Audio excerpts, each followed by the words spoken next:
bom dia a todos. Estamos aqui reunidos para dar sequência ao projeto Excelência em Pediatria. É um projeto de educação continuada, apoiado pelo EducaSUS e pela FEOSP. Este projeto conta com a parceria da Faculdade de Ciências Médicas da Santa Casa de São Paulo, através do seu departamento de pediatria, e da Fundação Hospital Infantil Sabará, através do Centro de Ensino e Pesquisa. Nós estamos transcorrendo o módulo de dermatologia pediátrica, agora em novembro de 2011, e hoje nós temos o prazer de receber a professora Selma Furman Helene, que é mestre em dermatologia pela Faculdade de Ciências Médicas da Santa Casa de São Paulo e assistente voluntária do setor de dermatologia pediátrica da Clínica de Dermatologia da Irmandade da Santa Casa de Misericórdia de São Paulo. A doutora Selma Helene vai nos falar sobre dermatoses mais frequentes no período neonatal. Eu gostaria também de agradecer a todos os pontos que estão nos assistindo, Santa Casa de Jaú, Instituição Padre Albino, Santa Casa de Itapeva, Mojimirim, Santos, Votuporanga, e aproveitar para recordá-los que após a exposição poderemos trocar uma ideia e discutir alguns pontos, algumas dúvidas, ou até mesmo alguma discussão de caso, aproveitando a presença da doutora Selma, que é uma grande expert neste assunto. Então, boa palestra, doutora Selma, e agradeço a sua presença. Bom, eu queria agradecer, primeiramente, a Santa Casa de São Paulo, pelo convite, a Instituição Sabará, a Clínica de Dermatologia da Santa Casa de São Paulo. Nós vamos, então, começar com as dermatoses neonatais.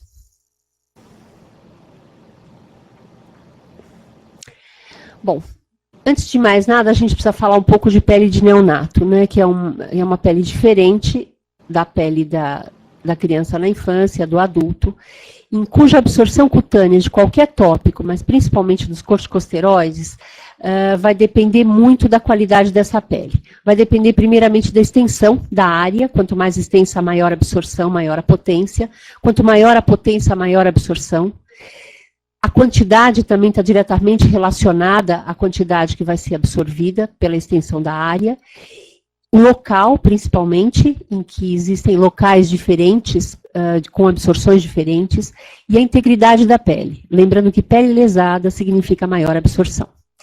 Então, aqui nós temos alguns parâmetros. De uma maneira geral, é bom saber que a unidade 1 no antebraço, ela é o parâmetro geral. E que na região malar e na região escrotal, nós temos 13 vezes mais absorção de qualquer tópico, principalmente corticosteroides, e na bolsa escrotal nós temos também 42 vezes mais. Então, lembrar muito cuidado que qualquer pomada que nós usemos devem ser tomados os devidos cuidados. Os queratolíticos prévios, à base de ureia, à base de ácido salicílico, inclusive que muitas vezes só em crianças muito, muito grandes nós podemos usar, aumentam essa potência, essa absorção. E dobras e áreas de fraldas funcionam como áreas ocluídas, aumentando essa potência. Por isso devemos lembrar que dobras e áreas de fralda nós temos extrema atenção no uso de qualquer tópico, lembrando as quantidades, lembrando a potência da medicação. As dermatoses fisiológicas, então, transitórias do neonato, são várias. A descamação fisiológica, o vernix, o calo de sucção, rubor, a crocianose, a cutis marmorata, que faz parte das alterações de cor, alteração de cor em arlequim, icterícia fisiológica, as alterações pigmentares, fragilidade cutânea, a lanugo, a melanose pustulosa transitória neonatal, o eritema tóxico e a miliária. Então, a descamação fisiológica do recém-nascido, nós não percebemos eritema, ocorre principalmente nas mãos, nos pés e nos tornozelos, e a resolução ocorre em dias ou até 2 semanas de vida. Vale a pena lembrar que aqui nós devemos diferenciar de outros tipos de descamação mais permanente que nós vamos falar a seguir. Esses quadros de descamação, então, podem ter várias causas. A fisiológica, que nós já descrevemos anteriormente, a pós-termo, a síndrome da descamação contínua da pele, que é extremamente rara e pelo próprio quadro evolutivo e histórico familiar nós podemos fazer o diagnóstico. A pós-inflamatória e aquelas que são mais comuns e que geralmente o neonatologista ele pensa, que são os quadros ictióticos, caracterizados pela ictiose vulgar, a ligada ao X, a lamelar e a eritrodermia ictiosiforme congênita, que fazem parte dos distúrbios de queratininização. Então, a descamação não fisiológica, aquela que não se resolve em 2, 3 dias, em 2, 3 semanas, ela é doença? Ela pode ser doença. Esses podem estar dentro dos quadros de distúrbio de queratinização, que são as quitioses, e também outros quadros, no decorrer dos meses, quase nunca no período neonatal. Então, antes de nós darmos qualquer diagnóstico, apressarmos qualquer diagnóstico com relação aos familiares, numa descamação mais permanente, nós devemos lembrar que 25% dos pacientes que não têm a descamação fisiológica, mas sim uma descamação mais permanente, evoluem para a pele normal e fora do período neonatal. Outra dermatose transitória é o calo de sucção, que acontece principalmente na região dos lábios, na região de mucosa bucal, e é devido à sucção intensa intraútero, pode ser na boca, muitas vezes você vê em outras localizações, como pés e mãos, e ocorre uma involução espontânea em dias, ou até semanas, ou com a parada da amamentação. Outra dermatose importante é a cutis marmorata fisiológica, em que nós vamos ter que fazer um diagnóstico diferencial com a cutis marmorata não fisiológica, que é aquela congênita, que é um quadro grave, evolutivo, e que o quadro pode permanecer mesmo nesse período em que a cutis marmorata fisiológica permanece. Ele é um quadro geralmente benigno, sempre benigno, com alteração de cor, uma coloração azulada, reticulada, está muitas vezes veiculada a mudanças de temperatura, mas muitas vezes não. E ocorre com uma resposta exagerada vasomotora à hipotermia. Ocorre principalmente em pré-termos e crianças a termos, que são os quadros mais comuns. E o tratamento, basicamente, são as vestimentas, aquecer a criança. Lanugo. São cabelos finos, sedosos, despigmentados, que não possuem a estrutura medular encontrada nos cabelos finais terminais. Comuns nos pré-termos, ocorre principalmente nos ombros e nas regiões malar e tronco posterior. E nos primeiros meses de vida são substituídos pelos cabelos definitivos. Puberdade em miniatura do neonato. Seria um conjunto de fenômenos no período neonatal devido à passagem dos hormônios placentários e maternos para a criança. Determina a hiperpigmentação da linha alba, região escrotal, genital externa, o aumento do volume da genital externa feminina, muitas vezes com saída de secreção cremosa da região vaginal. Sangramento vaginal seria mais raro, mas pode acontecer no 3º ou 4º dia de vida, como se fosse uma mini menstruação. Hipertrofia das glândulas mamárias e engurgitamento mamário e saída de colostro. Esse quadro é autolimitado e desaparece nos primeiros meses de vida. Melanose pustulosa transitória neonatal. Outra doença transitória, benigna, que caracteriza-se por um quadro clínico de 3 fases. 3 fases porque são 3 tipos de lesões. As lesões vesiculares, as lesões pustulosas, que são estéreis, que acontecem intraútero e que acontecem ao nascimento. São lesões muito frágeis e na histopatologia nós vemos na epiderme uma vesícula intraepidérmica ou subcórnea. A primeira fase, então, caracterizada por essas vesículas do lado esquerdo, do lado direito nós vemos uma vesícula íntegra e pústulas estéreis. A segunda fase, que é o colarete, que é essa descamação, que fica essa pequena rodinha aqui, como se fosse um colarente propriamente dito. E a terceira fase, que são as máculas hiperpigmentadas, que designa o nome melanose. Aqui nós temos do lado direito a associação, que é comum muitas vezes, da melanose transitória neonatal e mais o eritema tóxico neonatal, que nós vamos falar a seguir. A etiopatogenia desconhecida, nós vemos que as lesões não acometem o folículo e não existe a presença, muitas vezes, do eosinófilo.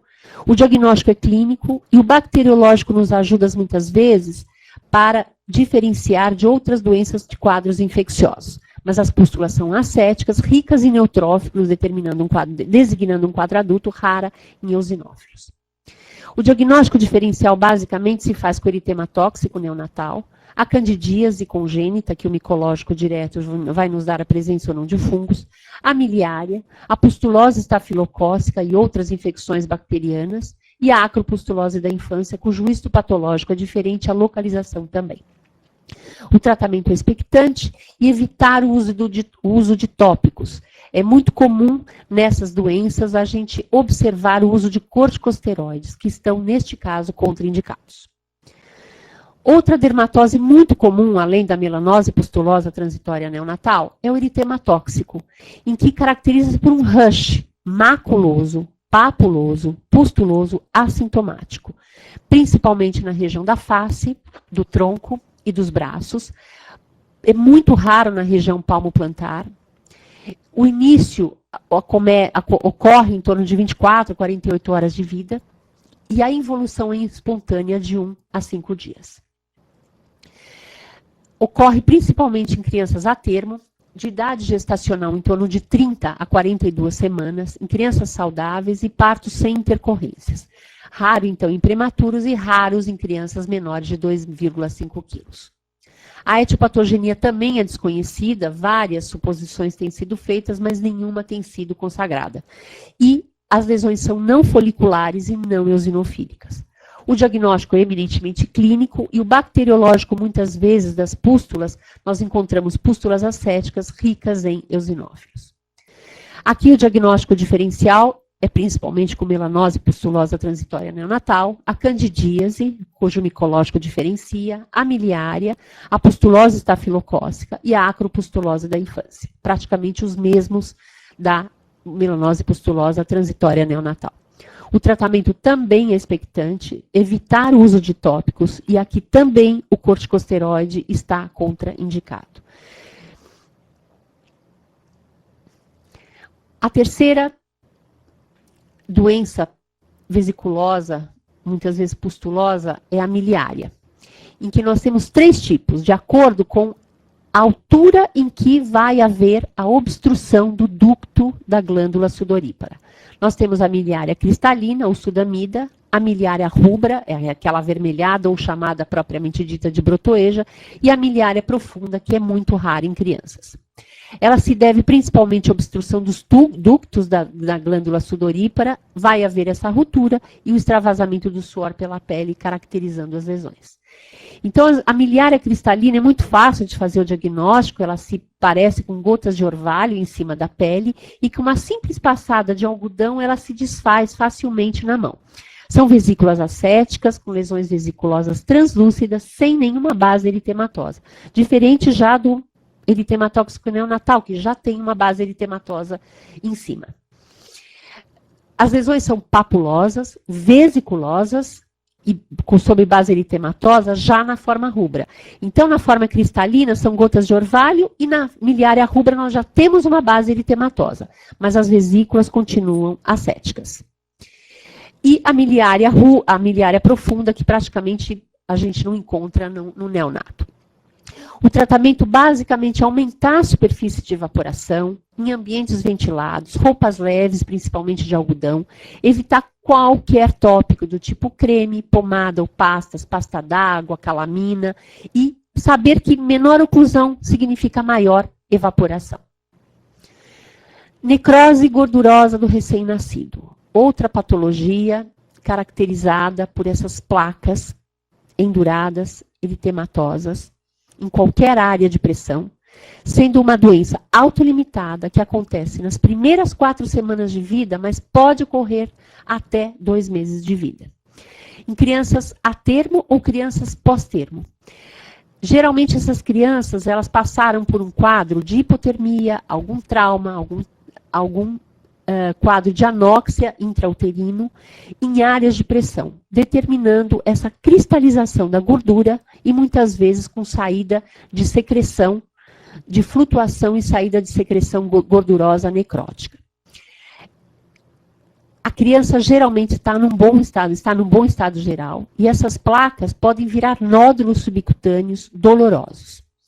O quadro em si, a criança está bem, mas pode eventualmente ocorrer quadro sistêmico, com diminuição da ingesta, sonolência, irritabilidade e convulsões. As complicações básicas da necrose gordurosa do recém-nascido, também denominada adiponecrose, é a hipercalcemia, e isso é importante porque ela pode ocorrer até 6 meses depois do início do quadro no nascimento. Nefrocalcinose, nefrolitíase e, muitas vezes, atrofia cutânea discreta. A etiopatogenia é desconhecida, o diagnóstico é clínico, muitas vezes a biópsia é realizada para fazer o diagnóstico diferencial de outras paniculites, caracterizada por infiltrado granulomatoso com células multinucleadas. O diagnóstico diferencial mais importante é o esclerema neonatório, a lipogranulomatose do neonato, quadros infecciosos, que estaria em primeiro lugar, paniculites nodulares e o pseudo-hipoparatiroidismo. O tratamento, apesar de ser um quadro muitas vezes assustador, né, para o familiar, inclusive para o médico não habilitado a reconhecer a doença, é expectante. Monitorar principalmente os níveis de cálcio, monitorar nesse período de 6 meses, a dieta pobre em cálcio e vitamina D e os corticosteroides muitas vezes são bem-vindos.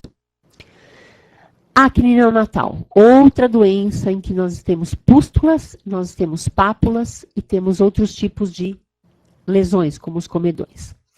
Ela surge ao nascimento ou nas primeiras 4 semanas de vida, ou seja, no período neonatal.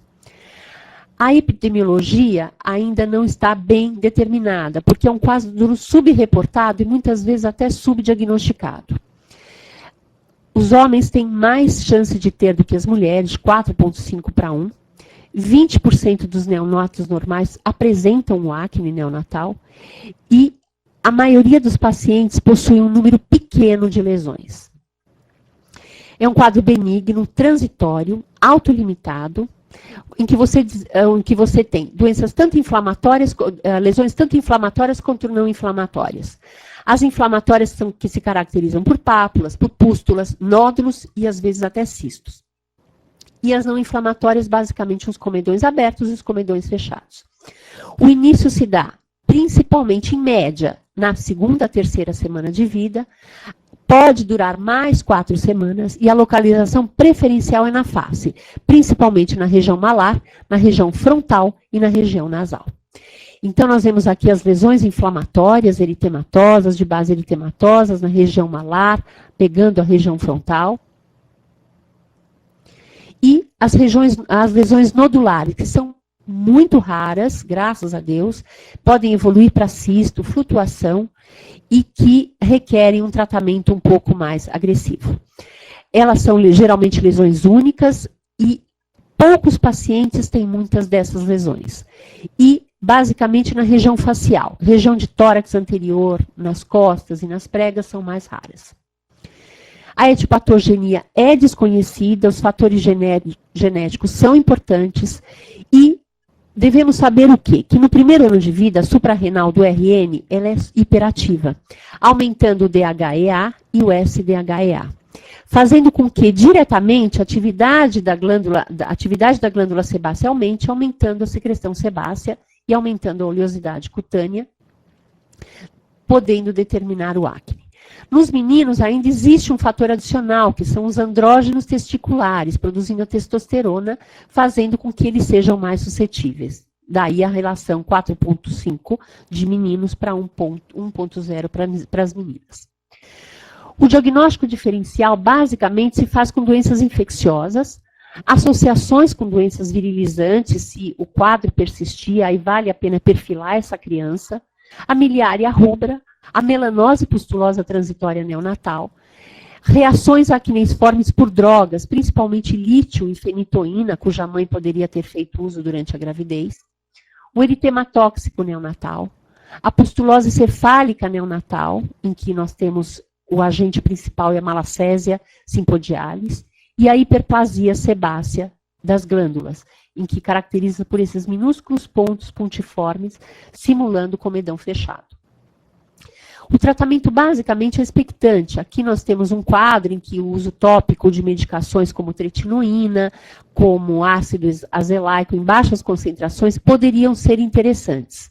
E o tratamento sistêmico, basicamente, quando as lesões são muito disseminadas, a eritromicina, e lembrar que as tetraciclinas são absolutamente contraindicadas pela pigmentação dentária permanente. Normalmente, o tratamento é realmente expectante, o tratamento geralmente é expectante com resolução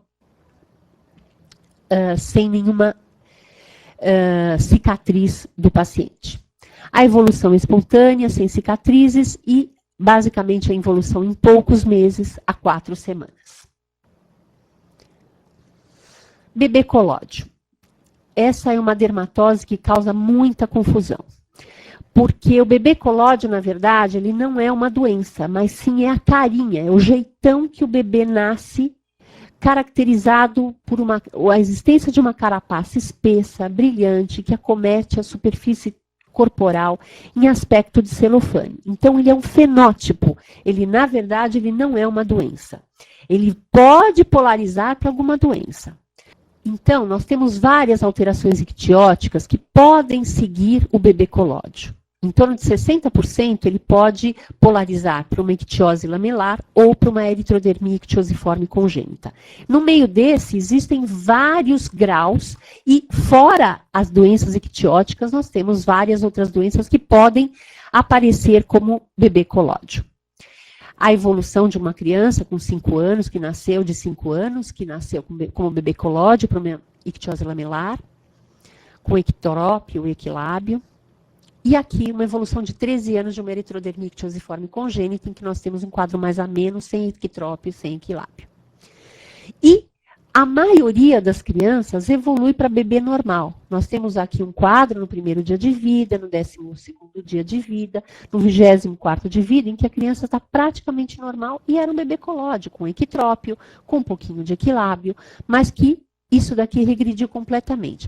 Essa ainda regrediu dentro do período neonatal, mas muitas vezes a gente não consegue dar o diagnóstico até que esse período neonatal se dissolva, passe e a gente tenha o bebê normal propriamente dito.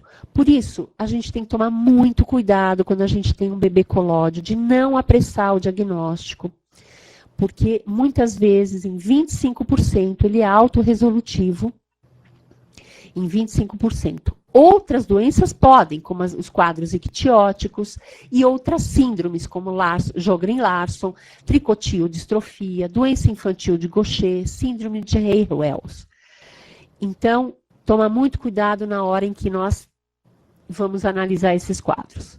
O tratamento basicamente se faz com medidas de suporte, com equilíbrio hidroeletrolítico, se houver um desbalanço, evitar o uso de tópicos com ureias, que teoricamente seriam queratolíticos e destacariam essa crosta, mas eles são lesivos para a pele da criança. Evitar o uso de ácido salicílico, contraindicação absoluta por causa do risco de salicilismo e outros comemorativos neurológicos. E evitar o uso de antibiótico, a não ser que haja sinais de infecção. Não entramos com antibiótico profilático. E os corticosteroides, obviamente, estão contraindicados. Doenças mecanoboliosas. São todas as doenças em que nós temos, por qualquer trauma mínimo, nós temos o destacamento da pele. A mesma coisa que acontece em que tipo de epidermólise que essa criança vai evoluir. Logicamente, o médico ele pode ter alguns sinalizadores iniciais no período neonatal que podem polarizar para uma distrófica, para uma epidermolítica, para uma juncional. Mas esse quadro só irá realmente se definir na evolução. Nós temos 3 tipos de epidermólise bolhosa, né, pelo nível aonde a bolha vai se dar, na epiderme, na junção dermoepidérmica, que seria a juncional, e a dermolítica lá embaixo, que são as mais graves. E dentro dessas existem milhares de subtipos que muitas vezes fica até difícil de nós classificarmos até no decorrer da evolução da doença. A epidermólise bolhosa dermolítica, que é a mais comum que nós vemos no berçário, é uma falha do colágeno tipo 7. Então, destaca tudo. Destaca uma parte da derme e destaca uma parte da epiderme. Dando essas lesões bolhosas, profundas, serossanguinolentas, com úlceras extensas. E podem geralmente ser autossômica dominante ou recessiva, com áreas ulceradas, principalmente em locais de pressão. Área das fraldas, área onde você vai trocar, O garroteamento, que isso daqui não pode acontecer, porque a hora que você for tirar esse curativo vai abrir novas lesões. E podem evoluir, inclusive, com anemia, destruição, e 76% dessas áreas podem evoluir com carcinomas importantes, além de sepsis e óbito. Então, os quadros são geralmente graves, nós temos que tomar muito cuidado com a manipulação. E o tratamento é sempre multidisciplinar. Todo mundo trabalha em prol do doente. A princípio, o dermatologista, o neonatologista, depois o cirurgião plástico, muitas vezes o oftalmologista, o endocrinologista, o infectologista e uma enfermagem extremamente especializada e treinada para curativo. Porque essas crianças, à medida que se troca o curativo, pode ter dor e muitas vezes choque neurogênico. Medidas de suporte são extremamente importantes, o equilíbrio hidroeletrolítico quando necessário, atenção ao uso de tópicos também a mesma coisa, evitar romper as bolhas, porque você abre mais a bolha e o teto da bolha funciona como um curativo biológico até que essa bolha se rompa espontaneamente. E, obviamente, os corticosteroides aqui estão contraindicados. Aplasia cutânea congênita.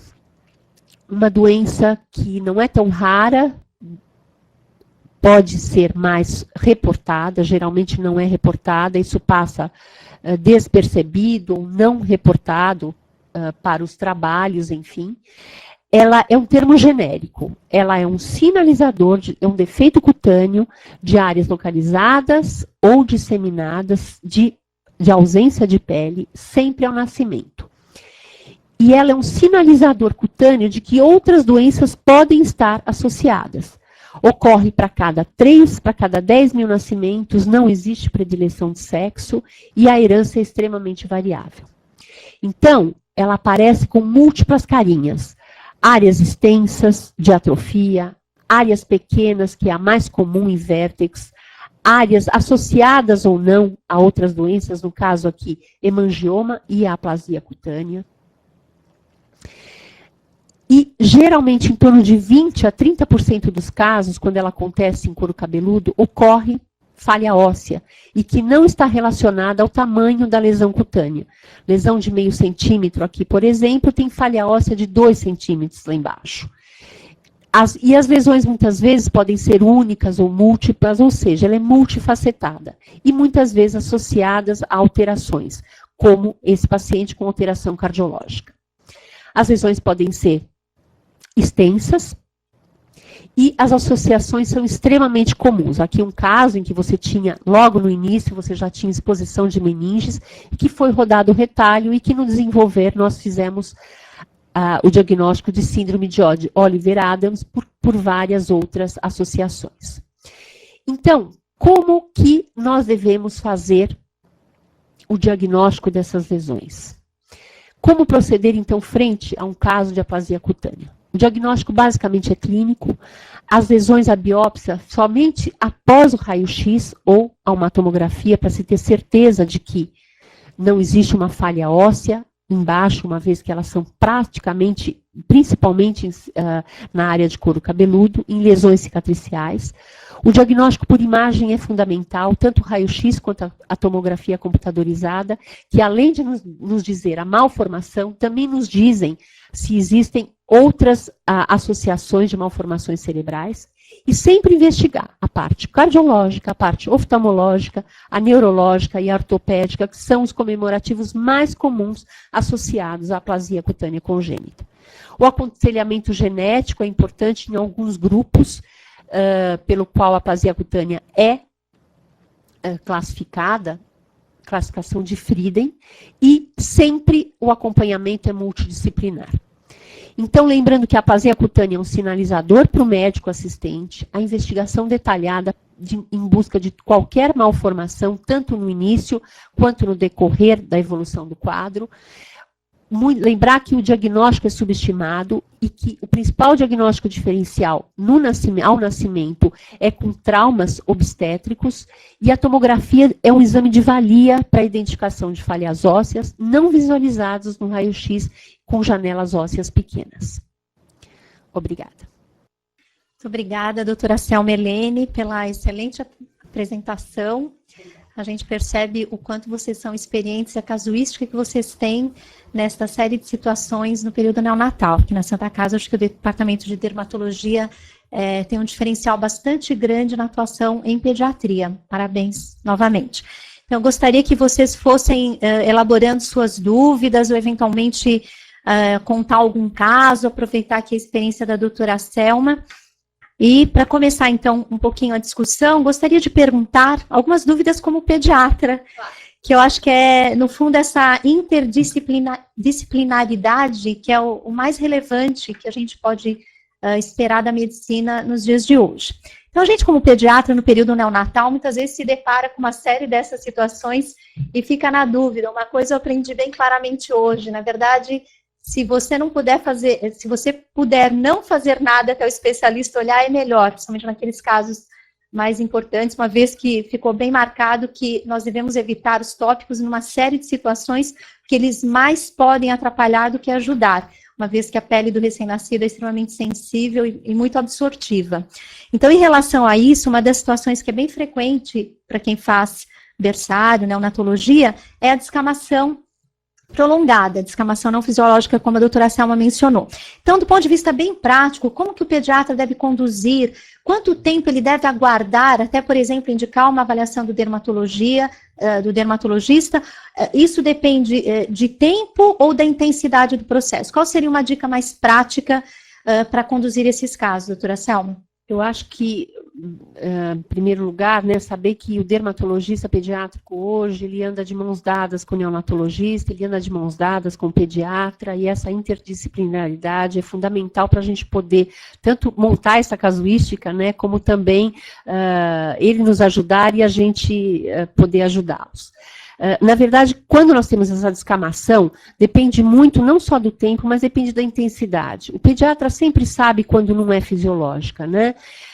Na maioria das vezes, a descamação é muito intensa, a descamação está polarizando para um sítio na superfície corporal, alguma coisa está errada. Então, na verdade, falar quando que o pediatra tem que chamar a gente, não sabe na hora de estar vendo o quadro, porque a descamação fisiológica basicamente é mãozinha, é pezinho, é na região do tronco, é uma descamação mais clara, mais fina, e ela, inclusive nos próprios dias em que o pediatra está avaliando a criança até dar alta, ele está sentindo que aquela descamação ela melhora, né? Quando ela é mais intensa, quando ela principalmente é generalizada, mais profusa, a descamação muitas vezes se torna uma coloração mais amarelada, não tão furfurácea, tipo poeirinha, né, como se fosse farinha, eu acho que já é caso do especialista ser chamado para que a gente possa fazer o diagnóstico diferencial com outras dermatoses que poderiam ser mais graves. Enfim. Muito obrigada. Obrigada. Gostaria de ver a plateia, se nós temos algum questionamento, podemos conversar com a Santa Casa de Santos?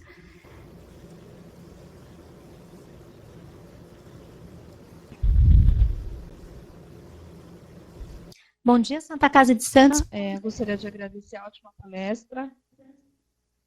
Bom dia, nós agradecemos a presença e a ótima palestra da senhora Selma.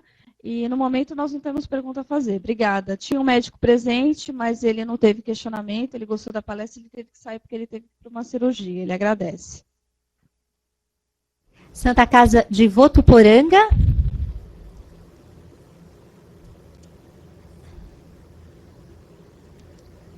Boa tarde.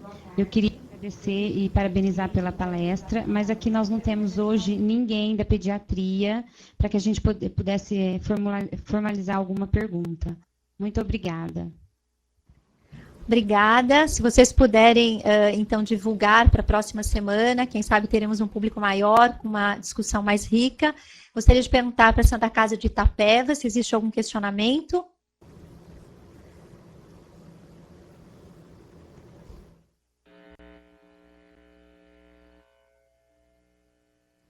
Aqui o público está grande. Pergunta, boa tarde a todos. Vocês teriam algum questionamento ou de cunho prático em relação ao tratamento de alguma dessas dermatoses? Então, a gente agradece a frequência de vocês. Vamos passar, então, para Santa Casa de Mogi. Bom dia. Gostaria, em primeiro lugar, de agradecer pela exposição da doutora Selma, que foi muito interessante para nós. Somos o grupo de enfermagem aqui da Santa Casa de Mojimirim. A pediatra teve uma intercorrência no momento que ela estava chegando aqui no auditório. Por isso que ela não pôde comparecer. Eu gostaria que fosse esclarecida só uma questão. Como diferenciar um impetigo no período neonatal, principalmente em berçário, de outras infecções de pele? A gente aqui tem um controle de infecção hospitalar que trabalha diariamente, faz visitas no berçário, e às vezes a gente depara com essa situação de não saber identificar ou dar realmente esse diagnóstico de impetigo ou não. Obrigada. Eu acho que isso é um questionamento da nossa rotina mesmo. Vamos aproveitar aqui a experiência da doutora Selma. Na verdade, assim, o impetigo, né, de todas essas doenças transitórias, as que têm pústula, a melanose pustulosa transitória neonatal, a miliária rubra, o eritema tóxico neonatal, eles são caracterizados principalmente por vesículas e ficam como vesículas. Você não tem evolução para bolhas. E a localização principal é mais disseminada. Quando você tem um impetigo, primeiro pode começar com uma vesícula, essa vesícula cresce, pode se tornar bolha e ela tem um dissecamento, deixando um colarete grande, maior. E basicamente a cor da vesícula também, da pústula, perdão, o conteúdo ele é mais amarelado. Então você não fica só no quadro de vesículas, mas você também tem bolhas. E muitas vezes, como eu disse anteriormente, na melanose pustulosa, no eritema tóxico é um pouco mais difícil, vocês fazem um diagnóstico mais precoce. Mas na melanose pustulosa, vocês podem colher um bacteriológico. Então, o bacteriológico é o ponto principal, né? Fazer um GRAM, Wright, para poder verificar se existe bactéria ou não. E o próprio estado geral da criança, né? Muitas vezes, que pode ter febre associado, pode ter um pouco de mal-estar associado, mas basicamente quem vai fazer o diagnóstico diferencial é a evolução para bolhas e o bacteriológico positivo para muitas vezes para bactérias gram-positivas, que é o mais comum na pele. Muito obrigada, agradecemos as explicações. Bom dia. Nós aqui agradecemos a audiência do pessoal de Mojimirim. Eu gostaria de fazer mais uma pergunta para a doutora Selma. Aliás, uma pergunta que faz interface um pouco com a especialidade que eu atuo, que é a alergia e imunologia. E ela mencionou aqui, em relação ao diagnóstico diferencial de acne e sua etiopatogenia, a possibilidade de ser uma reação acneiforme consequente a alguma droga usada, alguma medicação usada pela mãe. Em alergia, a gente vê isso com uma certa frequência em relação aos alimentos. Na verdade, muitas vezes nós temos quadros de alergia alimentar na criança, não tanto no neonato, mas um pouco mais tardiamente, por proteínas que passam pelo leite materno. Eu gostaria de saber um pouco mais a respeito dessa sua experiência. Por exemplo, se a mãe usando outras drogas como corticoide, a gente sabe que o corticoide é possível dar essa reação acneiforme também, pelo uso tópico ou sistêmico, poderia acontecer isso em relação ao recém-nascido, ou mesmo a criança que está amamentando? Qual que é a sua experiência? Na verdade, assim, né, o acne neonatal, ele é muito subreportado, a gente tem que ficar meio que atrás, né, para poder fazer o diagnóstico, para poder, inclusive, presenciar esses casos, né. A grande maioria, na verdade, a gente não encontra, a gente encontra principalmente mais doenças virilizantes associadas, alterações hormonais associadas. Agora, eu particularmente com corticosteroide eu nunca presenciei. Por drogas, inclusive, só descrito também. Porque esses casos, eles não chegam muito para o dermatopatologista, né? Eles ficam muito... O pediatra mesmo, muitas vezes, faz o diagnóstico, ele resolve, como é autolimitado na grande maioria, esses casos acabam não sendo, muitas vezes, acompanhados. E uma coisa que acontece também, a grande pergunta é, essas crianças que têm acne neonatal, serão os adolescentes que têm acne no futuro? A gente também não consegue perfilar, porque esses casos acabam se perdendo e não sendo reportados. Agora, com relação ao corticosteroide, realmente não tenho experiência. Um outro questionamento também com interface com a nossa área é em relação às imunodeficiências primárias, né? Que isso, para o imunologista, é um sinal de alarme muito importante, a dermatose no primeiro mês de vida, por exemplo, onde você já pode talvez instituir algum diagnóstico, embora sejam doenças extremamente raras, né? Mas na verdade elas são consideradas no âmbito da imunologia uma urgência.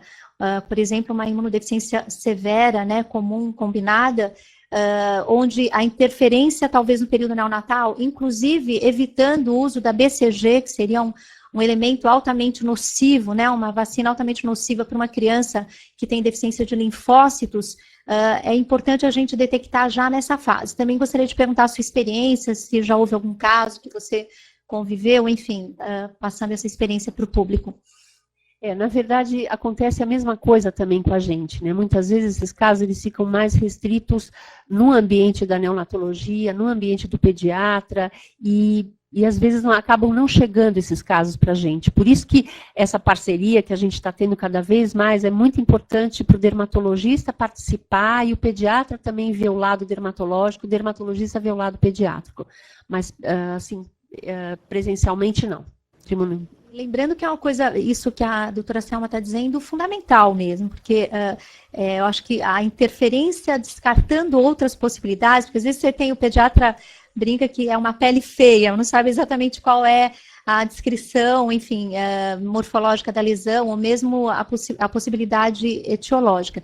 Mas eu acho que, assim, essa interdisciplinaridade, de novo, é muito importante, porque às vezes Exatamente. Na verdade, né? Para a gente, olha, isso aqui é um eritema, nossa, um eritema tóxico inflamatório avassalador, entendeu? Com miríades de lesões. Aí nós somos chamados. É verdade. Mas isso é muito importante. Inclusive, às vezes um exame simples, um hemograma, sim, por exemplo, nessa situação resolve. Que a gente está contando do SCID, se você vê linfócitos abaixo de mim, isso já é uma situação de emergência para aquela criança, sim, e já praticamente define essa possibilidade. Então, acho que é um grande prazer moderar essa mesa por conta dessas situações e recordando aí que a gente tem que trabalhar em equipe, não só no diagnóstico, mas depois no tratamento, como a doutora Selma também... né? O que vai virar? O que vai acontecer? Exatamente. Às vezes é uma questão de tempo e a gente tem que caminhar juntos, né? Bem, se ninguém mais tiver nenhuma pergunta, eu gostaria de novo de agradecer a doutora Selma pela excelente palestra, lembrando que ela vai ficar guardada, né, no site da Faculdade de Ciências Médicas da Santa Casa de São Paulo, através do ícone Projeto Excelência em Pediatria, está disponível também no site do Hospital Infantil Sabará, para o mesmo link, e no ano que vem nós continuaremos com este projeto, inclusive propiciando a pontuação pelo sistema CNA-AMB. Na próxima semana, nós continuamos no módulo de dermatologia e vamos falar de urticária na infância com a palestrante doutora Roberta Boense. Então, agradeço imensamente a presença de vocês e até a próxima semana. Obrigada, doutora Selma. Obrigada, suas últimas gente. Considerações. Obrigada. Eu queria agradecer mais uma vez, espero que eu tenha ajudado e o que vocês precisarem também, estou eu e aqui a Fátima à disposição de vocês. E a Santa Casa, e a pediatria, o Hospital Sabará, com certeza. Muito obrigada. Boa tarde a todos.